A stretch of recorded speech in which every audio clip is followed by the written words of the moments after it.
السلام علیکم، میرا نام ہے ذیشان عثمانی۔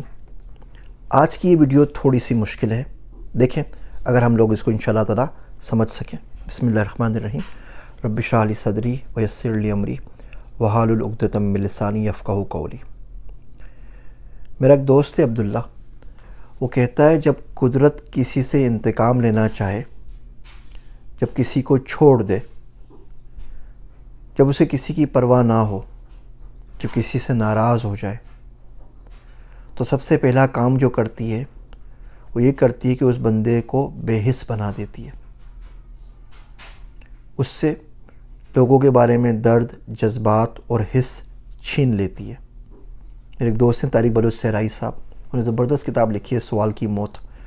اس میں لکھا ہے کہ خدا جب کسی کو عاجز کرنا چاہے تو اس سے عاجزی چھین لیتے ہیں، پھر بندہ کسی کام کا نہیں رہتا۔ ہمارے معاشرے میں آپ دیکھیں، اسپیشلی ساؤتھ ایشیا کے اندر، پاکستان، انڈیا، بنگلہ دیش، ایون افغانستان کے اندر، تو جو بے حسی کا مرض ہے یہ بے انتہا اور بہت زیادہ آگے بڑھ گیا ہے۔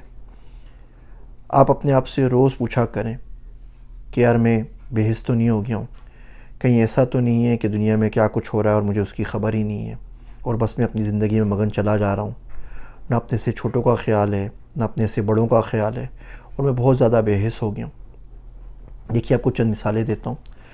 ابھی سیلاب کے اندر، پاکستان میں سیلاب آیا ہے، ایک کشتی لینے کے لیے جا رہی تھی، لوگوں کو بچا رہی تھی، تو ان کو ایک بڑھیا نظر آئی، دور بیٹھی ہوئی تھی اپنی بکری کے ساتھ۔ اور یہ وہ واقعات میں آپ کو بتا رہا ہوں جو دوستوں سے سنے، جو ان کا آنکھوں دیکھا حال ہے، اس میں کوئی مبالغہ آ رہی، کوئی کہانیاں، کوئی قصے نہیں ہیں، اسی طریقے سے ہوئے ہیں، کم و بیش الفاظ کی 19-20 ہو جائیں تو الگ بات ہے، اس کی آپ سے معافی چاہتا ہوں۔ تو ان کو ایک بڑھیا نظر آئی بکری کے ساتھ، تو جب کشتی بڑھیا کو بچانے کے لیے گئی تو بکری ظاہر باتیں ڈر گئی، اس نے کبھی بوٹ دیکھی نہیں تھی، تو وہ اچھل کے پانی میں کود گئی، اور بڑھیا نے بولے، بڑھیا جمپ مارنے لگی، لوگوں نے بولا رکو ماں رکو، مارے ہیں کشتی لے کے، کہہ رہی میرا اس کے علاوہ کوئی آسرا نہیں ہے، کوئی اس کے علاوہ سرمایہ میرے پاس نہیں ہے۔ اور بکری کو بچانے کے لیے جو بڑھیا تھی اس نے بھی پانی میں چھلانگ لگا دی۔ 2-3 گھنٹے تک بوٹ والے دونوں کو ڈھونڈتے رہے، اور دونوں کو ڈھونڈے بغیر واپس آ گئے، یعنی کہ بکری بھی ختم ہو گئی اور بڑھیا بھی ختم ہو گئی، جس کا کل زندگی کا اثاثہ وہ 15-20 ہزار 25 ہزار کی بکری تھی۔ ایک اور واقعہ سنیں۔ ایک ٹرک گیا فوڈ کا راشن لے کے لوگوں کو ڈیلیور کرنے کے لیے، تو رات پڑ گئی تو سو گئے۔ صبح اٹھے تو دیکھا کہ اس کے نیچے 2 بچے ہیں، ایک بچی ہے کوئی 6-7 سال کی، اور ایک کوئی اسی طرح کا 5-6 سال کا بچہ، تھوڑے بہت عمر میں فرق ہوگا، بچہ چھوٹا تھا، بچی بڑی تھی۔ تو جیسے ہی وہ لوگ ان کو بلانے لگے تو بچہ آگے آ کے کھڑا ہو گیا، بچی تھی، اس نے صحیح سلامت کپڑے پہنے، سب کچھ تھا، لیکن بچے نے بولا کہ میں نہیں چاہتا ہوں کہ آپ میری بہن کو دیکھیں، اور یہ بچہ جو ہے اس کی عمر کوئی 6-7 سال سے زیادہ کی نہیں ہے۔ تو وہ آگے نہ تن کے ان کے کھڑا ہو گیا اس کی حفاظت کے لیے۔ خیر پھر بچے سے بات ہوئی، اسے کھانا وانا دیا تو پتہ چلا اس کے امی ابو گم ہو گئے ہیں یا مارے گئے ہیں یا جو کچھ بھی ہوا ہے۔ تو اور وہ بچے بیچارے رات بھر اس کے اندر ٹھٹرتے رہے اور انہیں کچھ نہیں پتہ تھا۔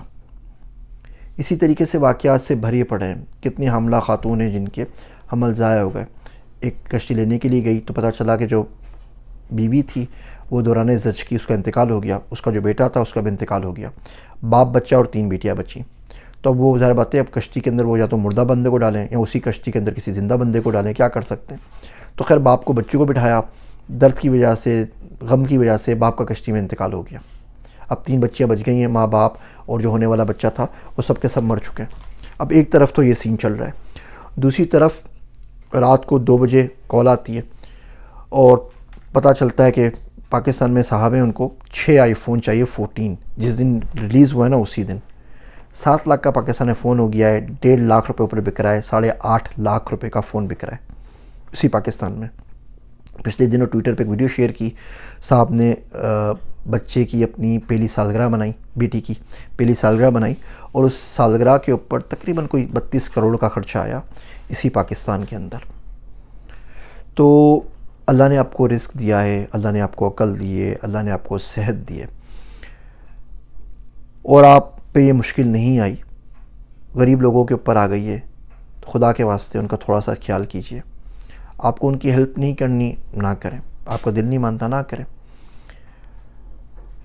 آپ کو اپنی زندگی میں گزارنی جیسے گزارتے رہیے، اس کی کم سے کم نمائش نہ کریں۔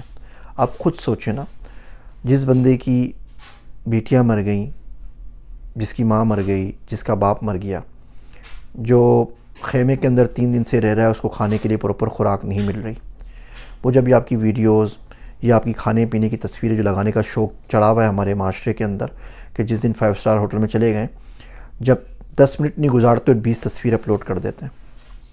اتنی دیر کھانا کھانے میں لگاتے جتنی دیر ویڈیوز اور تصویریں اپلوڈ کرنے کے اوپر لگاتے ہیں. جب وہ لوگ یہ تصویریں اور ویڈیوز دیکھتے ہوں گے تو کیا سوچتے ہوں گے؟ یہی سوچتے ہوں گے نا کہ یا تو آپ سب بے حس ہو گئے، یا خدا سے شکایت کریں گے، اس کی ناشکری کریں گے، یا ان میں غصہ آئے گا کہ ہم سب کو جا کے مار دیں، یا اپنے نصیب پہ بیچارے رو کے مایوس ہو جائیں گے کہ ہماری حالات تو کبھی اس قابل نہیں ہو سکتے کہ ہم ایسی جگہوں پہ جا سکیں. بے حسی کا جو مرض ہے یہ ہمارے معاشرے میں بہت زیادہ پھیل گیا ہے، اور سیلاب تو بھی ریسنٹ مثال ہے. اس کے علاوہ آپ دیکھ لیجئے بچے کیا کھا رہے ہیں، ہمارے جو نوکر ہوتے ہیں ان کے پاس کیا ہوتا ہے، گھر میں ماسیوں کی، نوکروں کی کیا حالت ہے، آپ اپنی حالت دیکھ لیجئے کیا ہوتی ہے، آس پاس پڑوس میں کیا ہوتا ہے، سرکاری اسکول میں بچوں کی کیا حالت ہوتی ہے، ہمارے بچوں کی کیا حالت ہوتی ہے. آپ خود سوچئے نا کہ اگر آپ کے بچے اس میں سے ہوتے جن کا باپ مر جائے، آپ بھی تو مر سکتے ہیں کسی بھی دن، تو پھر بچوں کا کیا ہوگا؟ آپ کی کل اثاثہ وہ ایک بکری ہوتی 15-20 ہزار کی. آپ کے بچوں کو خدا نہ خواستہ وہ دن دیکھنا پڑے کہ 5-6 سال کا بھائی 6-7 سال کی بہن کی حفاظت کر رہا ہو، تو آپ کے اوپر کیا گزرے گی؟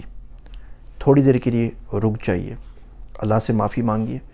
اگر آپ کو لگتا ہے کہ آپ بے حس ہو چکے اور کسی کی زندگی میں کیا ہو رہا ہے کیا نہیں ہو رہا اس سے آپ کو فرق نہیں پڑتا، اگر آپ کو لگتا ہے کہ باقی تمام لوگ آپ کی ذمہ داری نہیں ہے اور خدا کو ان کو کھلانا ہوتا تو وہ خود ہی کھلا دیتا، آپ سے نہ کہتا، اگر آپ کو لگتا ہے کہ آپ نے جو کچھ بھی کمایا ہے وہ آپ کی اپنی محنت ہے، آپ کی اپنی کمائی، اور آپ سیلف میڈ بنے ہوئے ہیں اور اس میں قدرت کا، خدا کا، کسی کا کوئی سروکار نہیں ہے، تو یقین جانیے آپ بے حس ہو چکے ہیں.